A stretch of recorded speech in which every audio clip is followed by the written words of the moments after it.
നമ്മളിപ്പോൾ ഉള്ളത് ഗുരുവായൂരിലാണ്. ഇന്നലത്തെ എൻ്റെ വീഡിയോയിൽ ഞാൻ എൻ്റെ റൂം ടൂറൊക്കെ കാണിച്ചിട്ടുണ്ടായിരുന്നു. അപ്പോൾ രാത്രി നമ്മൾ എത്തിയതിന് ശേഷം ഒന്ന് അമ്പലത്തിൽ വരെ പോയിട്ട് വരാമെന്ന് വിചാരിച്ചു. നിതാനും നല്ല മഞ്ഞ ജുബയിലിട്ട് ചെത്തായിട്ടുണ്ട്. ചെക്കൻ്റെ അമ്മയും അച്ഛനെല്ലാം റെഡിയാവുന്ന തിരക്കിലായതുകൊണ്ട് നമ്മൾ കുറച്ച് വീഡിയോസ് എടുക്കാമെന്ന് വിചാരിച്ചു. കുറച്ച് കഴിഞ്ഞപ്പോൾ ഞാൻ ചെക്കനെ നിഖിലാൻഡിന് ഹാൻഡ് ഓവർ ചെയ്തു. അതിനുശേഷം എല്ലാവരും എത്തിച്ചേർന്ന്. പിന്നെ നമ്മൾ കുറച്ച് വീഡിയോസ് എടുത്ത്.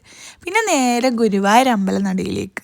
നമ്മൾ നിൽക്കുന്ന ഹോട്ടൽ അമ്പലത്തിന്റെ വടക്കേ നടയിന്റെ തൊട്ട് ബാക്കിലായിട്ടാണ് വരുന്നത്. അതുകൊണ്ട് തന്നെ അമ്പലത്തിലേക്ക് നടക്കേണ്ട ഡിസ്റ്റൻസ് മാത്രമേ ഉള്ളൂ. അമ്പലത്തിൽ എപ്പോൾ ഉണ്ടാവുന്ന പോലെ തിരക്കുണ്ടായിരുന്നില്ല. നമ്മൾ കഴിഞ്ഞ പ്രാവശ്യം വന്നപ്പോൾ നല്ല തിരക്കായുണ്ടായി. ഇന്നും പക്ഷേ അത്ര തിരക്കുണ്ടായില്ല. അയ്യപ്പന്മാർ കുറേ ആൾക്കാരുണ്ടായിരുന്നു. അമ്പലത്തിന്റെ ഉള്ളിൽ ഫോട്ടോസും വീഡിയോസും എല്ലാം റെസ്ട്രിക്റ്റഡ് ആയതുകൊണ്ട് തന്നെ അധികം ഒന്നും എടുക്കാൻ പറ്റിയില്ല. പിന്നെ ഞാനും അമ്മ ഉള്ളിൽ കയറിയിട്ടുണ്ടായിരുന്നു. ഉള്ളിൽ കുറേ ആനയെല്ലാം ഉണ്ടായിരുന്നു. പക്ഷേ വീഡിയോയിലൊന്നും എടുക്കാൻ പറ്റൂലല്ലോ.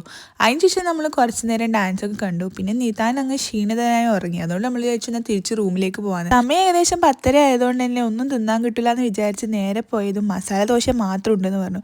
അങ്ങനെ എല്ലാവരും ഓരോ മസാല ദോശയും ചായയും കുടിച്ച് നേരെ റൂമിലേക്ക്. ഇനി ബാക്കി വിശേഷം നാളെ.